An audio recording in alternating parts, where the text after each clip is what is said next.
The Aztec dancers, also known as Concheros, combine indigenous dance and religious symbolism as a way to preserve Mexico's ancient culture. Here in Chicago, youth and families from the Pilsen, Little Village, and Back of the Yards communities are carrying on these traditions through their group, Xochitl-Quetzal. For more, let's welcome Henry Cervantes, a board member of Our Lady of Tepeyac Elementary School in Little Village. We also welcome two dancers from Xochitl-Quetzal, 13-year-old Fatima Granados and 12-year-old Eric Garcia. Welcome, Henry, Fatima, Eric. Thank you. Thank you. So, Henry, tell us a little bit about the origins of this dance. The name of our group is Xochitl-Quetzal, and we are actually in the Conchero tradition of the Danza Azteca, or the Aztec dance. We dance with guitars made of armadillo. These dances originated in Mexico, in the capital city, Mexico City. For the danzantes, we know it as Tenochtitlan, but this cultural tradition has been passed on from generation to generation from our ancestors. So all of these steps, all of these songs that we do that are centuries old. Fatima, can you tell us what the name Xochitl-Quetzal means? Xochitl-Quetzal means a beautiful flower in language Aztec. So, Eric, if you don't mind sharing a little bit about why you chose to join the dance troupe and practice this type of dance. I actually want to learn something new. And I really want to learn about my family's heritage, my ancestors and what they did. Henry, can you tell us a little bit about the different streams of Aztec dance? Sure. So we're known as Aztec dancers. Our tradition is known as Concheros. Now, there's two different traditions in the Aztec world. One is the Mexica dance, which is before the Spanish came to the New World or to Mexico. And then there's the Concheros, which is the syncretism between the ancient traditions of dance and the Catholic faith. So the Concheros, we do our dances in honor to God and in honor to the saints, to Our Lady of Guadalupe, to Jesus of Nazareth. So the Concheros is basically the syncretism between the old traditions and the faith that came to the Americas. Eric, do you feel closer to God and your faith when you dance? Yes, I do. The main reason why I do is because when we dance and we have to jump high or make fast spins, there's many times where I could make a wrong step and fall down or hurt my leg. But that's when I know there's God helping me, so no harm will come to me during I'm dancing or practicing. What about you, Fatima? It does make me feel closer to God, not just because we're dancing, just because we're dancing for Him. And in dances practice or in performance, Henry would always start with El es Dios, which means it's time to dance and we're dancing for God. Henry, what do you want the youth involved with this dance to learn or to get out of the experience? I think for me, in a personal level, the Danza Azteca is a spiritual practice. And I want to make sure that our young people understand and embrace their cultural heritage, to empower young people to know about their roots. Sometimes in the society, everything's so modernized, everything is so fast-paced, and even the society might think different of Mexicans or of Mexican youth.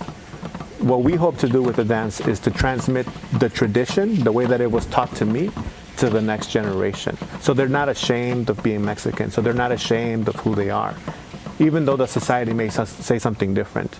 The hope is for us to be happy and to celebrate our culture.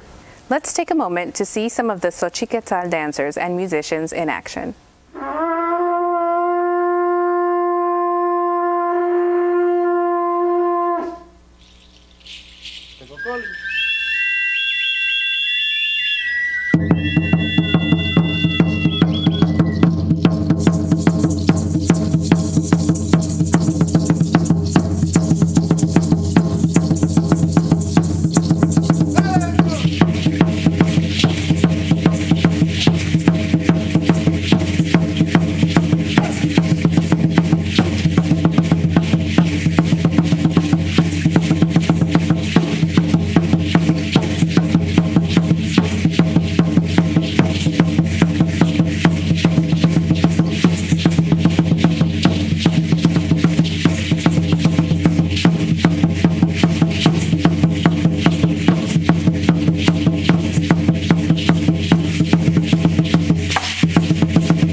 be a broader outreach that your group does to other communities.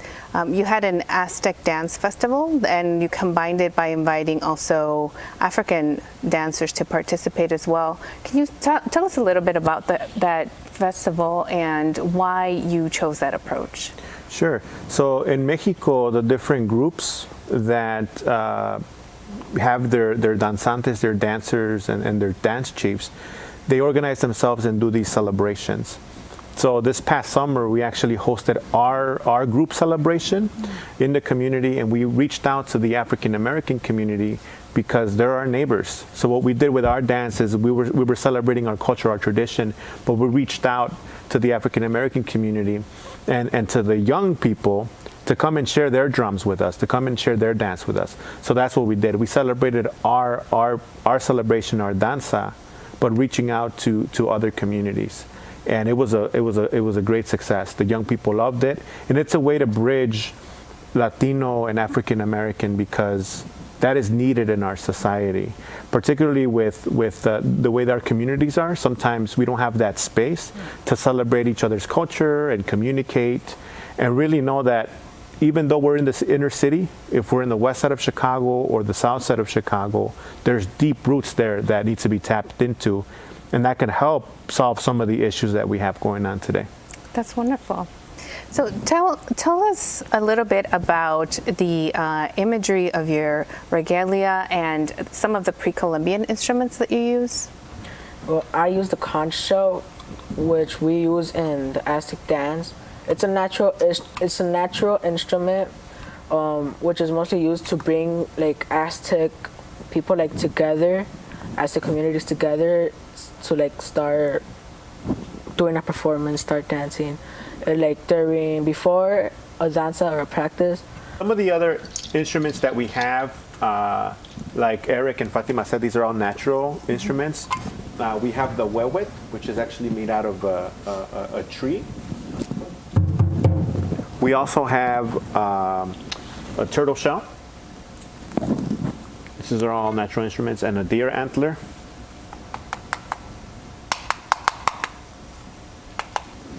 We also have a teponazli, which is a wooden kind of drum without skin. And last but not least, Concheros, we dance with conchas de armadillo. We dance with armadillo shells. When the conquest came to Mexico, the Spaniards brought guitars. And for a while during the conquest, indigenous people couldn't practice their traditions. But the indigenous people fell in love with the sound of the guitars from Spain.